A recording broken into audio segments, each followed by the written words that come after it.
Walk away. This ain't your damn business. 6-on-1? You call that fair? Brett spat on the pavement, 2 feet from the old man's boot. The old biker on the pavement turned his head. His voice cracked. Help me, please. That broke something in Casey's chest. Brody stepped between them, a rusted pipe wrench heavy in his fist, tapping it against his palm. Get back in your car, girl, or you're next to him on the ground. 6 bullies. 1 mechanic with grease still under her nails. 1 Hell's Angel bleeding on the concrete. The man begging for help was on every news channel by Monday. This is Heart Tales. Now, let's see exactly how it happened. The chain was cold in her hand, heavier than it looked. Brody hadn't seen her yet. 5 seconds. Maybe 6. He was still talking, still circling the old man on the ground, enjoying the sound of his own voice too much to check his blind side. 8 grand, this bike. Maybe 10. Grandpa won't even remember where he parked it tomorrow. Cody kicked the back tire of the panhead parked behind him. Metal rang out across the empty lot. The old man's shoulders tensed for half a second, then went still again. That stillness should have told them something. It didn't. Jesse spat on the concrete 2 feet from the old man's boot. Old-timers deaf, or just too stupid to know when to beg. Casey's grip tightened on the chain. She had 1 shot at this. Maybe 2. 6 against 1 had already become 6 against 2. The moment she stopped walking, she just hadn't told them yet. Brett swung the cracked plastic chair off the ground, testing its weight in 1 hand, grinning at the others like he'd found a new toy. Somebody's gonna feel this one. Casey moved. She didn't shout. She didn't give them a warning. She threw her water bottle hard, end over end, and it caught Brody across the back of the skull. He staggered forward into his own wrench arm, swearing, spinning to find what had hit him. 6 heads turned toward her at once. For 1 full second, nobody moved. Then Brett came at her first, the chair raised high, and Casey's was already inside his reach before he finished the swing. Her shoulder caught him under the ribs and drove the air out of him in 1 short bark. The chair clattered to the pavement, cracked clean down the middle. Cody grabbed for her arm. She twisted out of it, snapped the bicycle chain low and hard across his shins. He went down sideways into the gravel, screaming through his teeth. 2 down, 4 standing. Brody was turning back around now, wrench raised, blood already running from a cut above his eyebrow. Behind her, something changed. The old man on the ground was no longer on the ground. He came up off the concrete like a spring that had been wound for 2 minutes and finally released, sweeping the legs out from under the nearest boy in 1 motion so practiced it looked rehearsed. The kid hit the pavement flat on his back, all the air leaving him in a single wet exhale. Jesse froze mid-step, staring at the old man's face. Whatever he saw there made him take a step backward instead of forward. Brody charged at Casey with the wrench swinging wide. She ducked under it, felt the wind of it pass an inch from her ear, and looped the bicycle chain around his wrist in the same motion. 1 hard pull. The wrench hit the ground. He stared at his own empty hand like it had betrayed him. The old man stepped up beside her now, 1 heavy palm settling on her shoulder, putting his body between Casey and the 3 boys still standing. His voice came out low, flat. No anger in it at all. Walk away while you still can. Something crossed his face when he said it. None of the boys could have named what it was. But they felt it. In the chest. In the way the night air went still around him. Brody looked at the old man for 1 full second. Then he turned and ran. The other 3 scattered behind him, boots slapping against concrete, and the Chevy peeled out of the lot with its tires screaming against asphalt. The whole thing was over. 8 seconds. Casey would only learn the exact number later, from a man who counted everything. She stood there for 1 breath. 2. Her knees gave out under her, and she sat down hard on the curb, the chain still tangled around her shaking fingers. Her left forearm was already turning a deep, ugly purple where the chair had caught it. The old man crouched down slowly in front of her. His knees cracked on the way down. He didn't look at her face first. He looked at her hands. Grease still under the nails from a transmission job 3 hours earlier. A small adjustable wrench sticking halfway out of her back pocket. A library card poking out of a worn leather wallet that had fallen onto the gravel beside her. He reached inside his vest and pulled out a folded blue bandana, clean, worn soft from years of use, and wrapped it carefully around her swelling forearm. His hands moved like a man who had done this 100 times before. "What's your name?" he asked. "Casey," she managed. Her breath still hadn't caught up with her. "Why'd you do that, Casey?" She thought about it for a moment. Then she just shrugged. Nobody else was going to. He looked at her for a long time without saying anything else. Behind them, on the gas station wall, a faded mural caught the last orange light of evening. A winged motorcycle wheel. A name half-eaten away by 20 years of weather. Coleridge Custom Cycles. She didn't know yet what that name meant. But something at the back of her mind had already started to whisper. She didn't know who he was. And to understand why that matters, the story has to start over from the beginning. 3 days before any of that happened, the kitchen light at the Marlowe house was already on at 5 in the morning. Eleanor Marlowe sat at the counter, testing her blood sugar with the same kit she had been using for 3 years. The strip turned a deep shade of red. She didn't say anything. She just wrote the number down in her notebook and closed the cover. Casey kissed the top of her grandmother's head on the way to the stove. Casey counted what was in her pocket on the way out the door. $41 and some change. She paused by the rent jar on the counter, glanced over her shoulder, and slid a folded 20 between the bills already inside. She was almost out the door when Eleanor said her name. Casey. She froze. Her grandmother was leaning in the kitchen doorway now, arms crossed. She wasn't angry. She was something worse than angry. She was sad. "Bring that back, Grandma. Bring it back, baby." Casey walked over slowly, took the 20 back out of the jar, and held it flat in her palm. Eleanor lowered her voice. She had never needed to raise it. "Listen to me one time. Our family, your great-grandmother on down, we don't take what we didn't earn. And we don't take from our own children to pay for ourselves. You hear me?" "Yes, ma'am. That medical bill is mine, not yours. It's a lot. It's still mine." Eleanor put her hand on Casey's cheek. "I don't need you to save me, Casey. I need you to become a woman I'm proud of when I'm gone. That's how you pay me back. You understand?" Casey nodded. She folded the 20 into her own wallet instead, kissed her grandmother again, and walked out into the gray light of morning. She walked the 18 blocks to Garrison Auto, on foot, the bicycle chain having snapped 2 weeks earlier. Marcus Garrison was already at the shop when she arrived. Hood up on a Honda Civic, cursing quietly at the alternator. "You're early." Bus didn't come. That was the closest thing to a compliment Marcus Garrison gave anybody. Casey pulled on her coveralls and went straight to a 1986 BMW sitting in the back corner of the shop. Old, stubborn, the kind of bike nobody else wanted to touch. On her lunch break, she pulled a library book out of her backpack, the sticker on the spine worn soft from being checked out so many times. Custom Builders of the American Road, a visual history.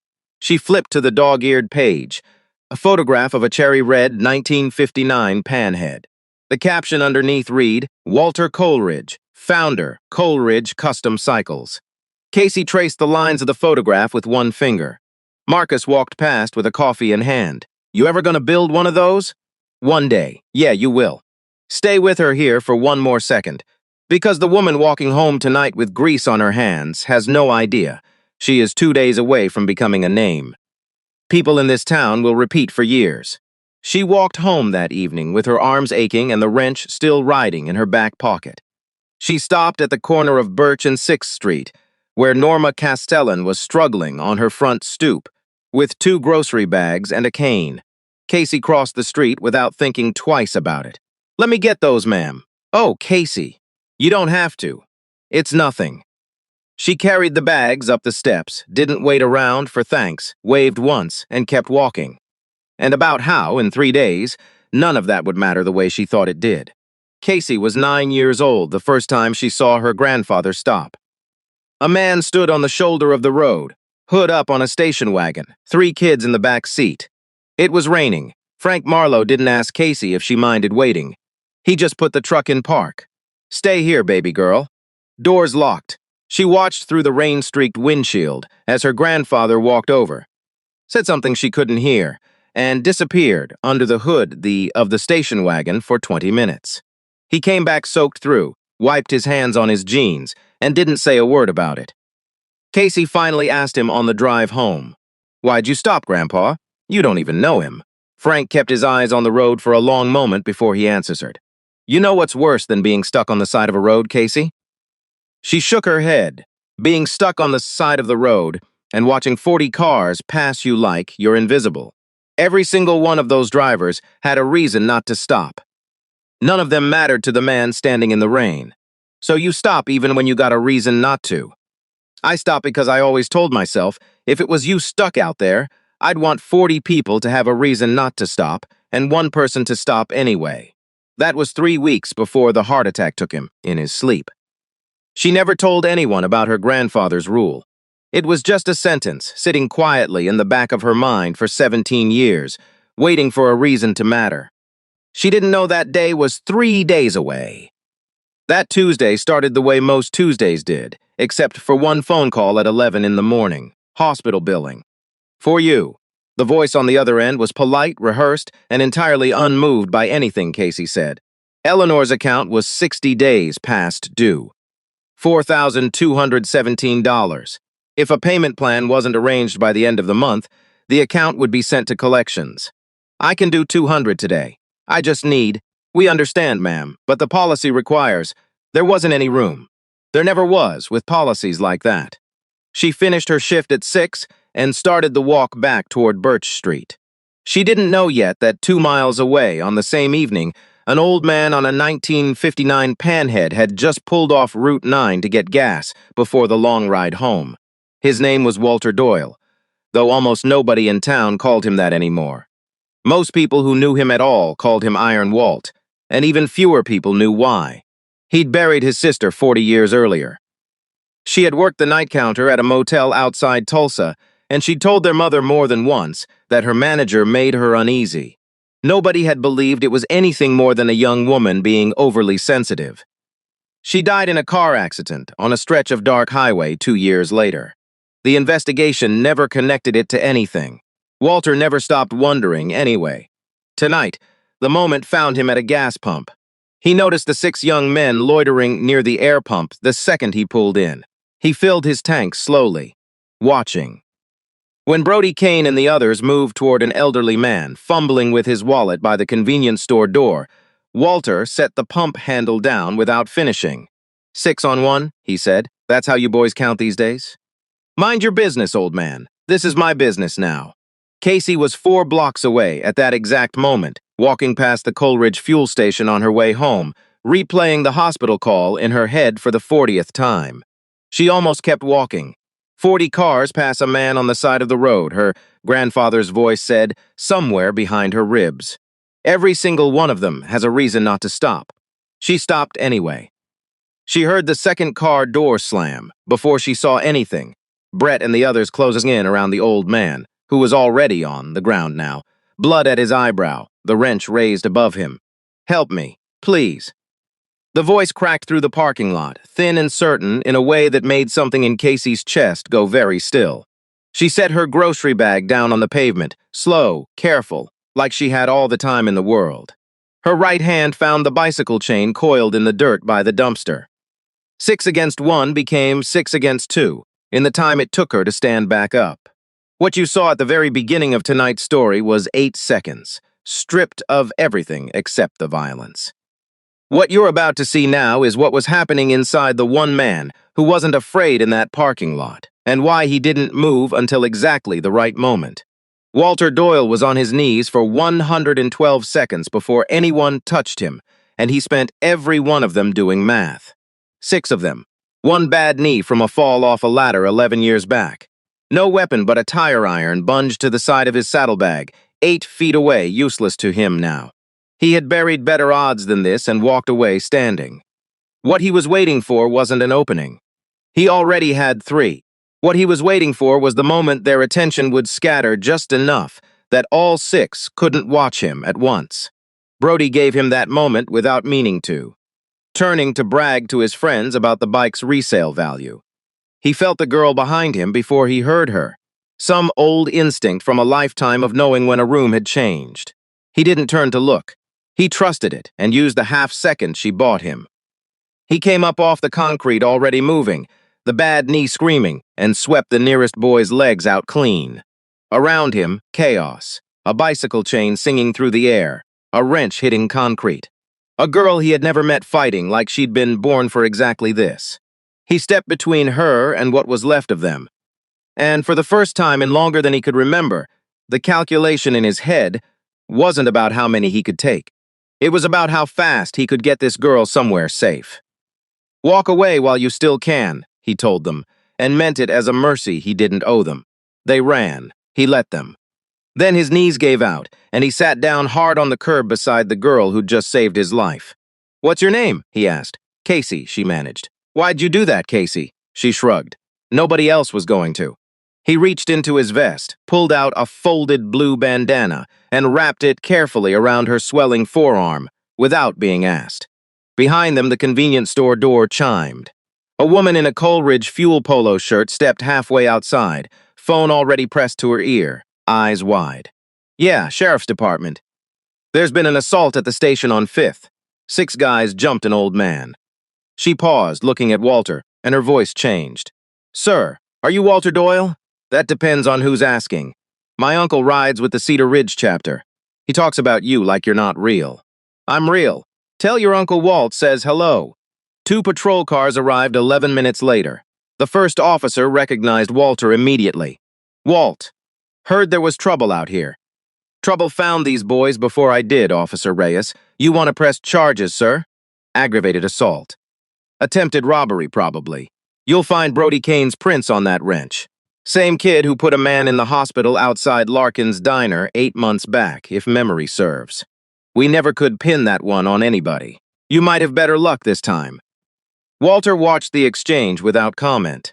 When the ambulance arrived to check Casey's arm, he stood beside the stretcher the entire time, saying nothing. "She's lucky. Could have been broken." Walter's eyes didn't leave Casey's face. Luck didn't have much to do with tonight. "You didn't have to stop," she said quietly. "Most people don't. Most people have a reason not to. I ran out of those a long time ago." He reached into his vest and pulled out a small leather card holder. He handed her a plain card with nothing on it, but a name and a phone number. "Doyle Custom Cycles. You ever need anything," he said. "Anything at all, you call that number. I don't need charity, Mr. Doyle. Good. I wasn't offering any. I'm offering work if you want it. A girl who fights like that and still carries a wrench in her back pocket on a day off. That's not somebody who needs saving, Casey. That's somebody worth investing in." Behind them, in the distance, a sound was beginning to rise. Low at first, almost nothing. "What is that?" "That's about 30 of my brothers, who heard there was trouble at a gas station on 5th Street, and didn't wait to be asked twice." The motorcycles arrived in 3 waves. First the sound, rolling through the dark like weather. Then the headlights. Then, finally, the silence. A heavy-set man with a gray beard swung off his bike first and crossed the lot straight to Walter. "You good, Walt?" "I'm good, Hollis. This young lady did most of the work before I even stood up." "Heard you handled 6 of them with a bicycle chain." 5.5, Casey said. "The old man got one for free.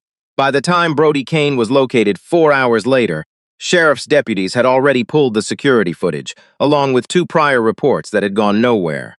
With 3 corroborating incidents now on record, the district attorney filed charges that included aggravated assault, attempted robbery, and witness intimidation. Walter never mentioned the case again after that first night. 3 days later, an envelope arrived at the Marlowe house with no return address. Inside was a cashier's check made out to Riverside General Hospital in the exact amount of $4,217, along with a single typed line. "This isn't charity. Consider it back pay for 30 years of you not being born yet to fix my bike sooner." She called the number on the card the following Monday. Doyle Custom Cycles operated out of a converted barn on the edge of town, and Walter put her to work the same afternoon. She walked through the door. Brody Kane's case went to trial 5 months later. Casey was called as a witness, along with Walter. She testified for 11 minutes. She watched Brody the entire time. He didn't look at her once. It was during sentencing that something shifted. The judge asked Brody if he had anything to say before the court issued its ruling. Brody stood, hands cuffed in front of him, and for a long moment said nothing at all. Then he spoke, quieter than Casey had ever heard him. I used to think being scared of me meant people respected me. I had 8 months in county to think about that diner kid. About the old man. About her. I'm not asking for less time. I just wanted somebody to know I finally understand what I did. That's all. The judge sentenced him to 4 years, with mandatory anger management and restitution to be paid to both Walter Doyle and the diner busboy he'd injured the previous year. Casey left the courthouse that afternoon without saying anything to anyone. Walter caught up to her in the parking lot. "You all right? I thought I'd feel something bigger than this." Justice doesn't usually feel the way people expect it to. It just feels like the scale finally sitting level again. He shook her hand, told her to keep an eye on the timing chain in the shovel head, and rode off without ceremony. 6 months after the night at the gas station, Casey Marlowe opened a small storefront, 2 doors down from Garrison Auto. A hand-painted sign above the door read Marlowe and Doyle Custom Restoration. Eleanor sat behind the front counter most afternoons now, her medical bills paid in full. A folded blue bandana hung in a simple wooden frame on the shop's back wall.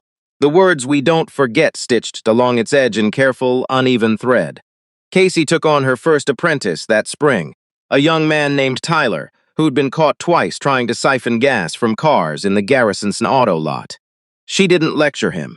She just handed him a wrench and told him there was a right way and a wrong way to need help, and only one of them got you somewhere worth being.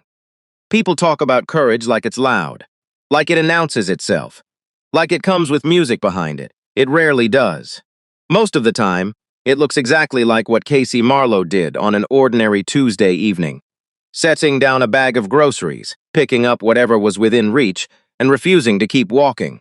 It looks like a man who buried a sister 40 years ago, still pulling over for strangers, because he never wants someone else's family the way his did. It looks like an old woman pushing a $20 bill back across a kitchen counter, teaching a granddaughter that dignity isn't something you borrow. Nobody in that gas station parking lot was a hero by trade. Ordinary people, choosing in the space of about 8 seconds not to look away. That choice is still available to all of us, every single day. Most of us just never get asked to make it in front of a camera. If anything in tonight's story felt familiar, if you've ever found yourself outnumbered or standing 2 feet away deciding whether to keep walking, you don't have to carry that alone. The Victim Connect Resource Center is available at 1-855-484-2846 anytime, day or night. If this story moved you, hit subscribe, because Heart Tales has 2 more waiting for you. We don't forget. Neither should we.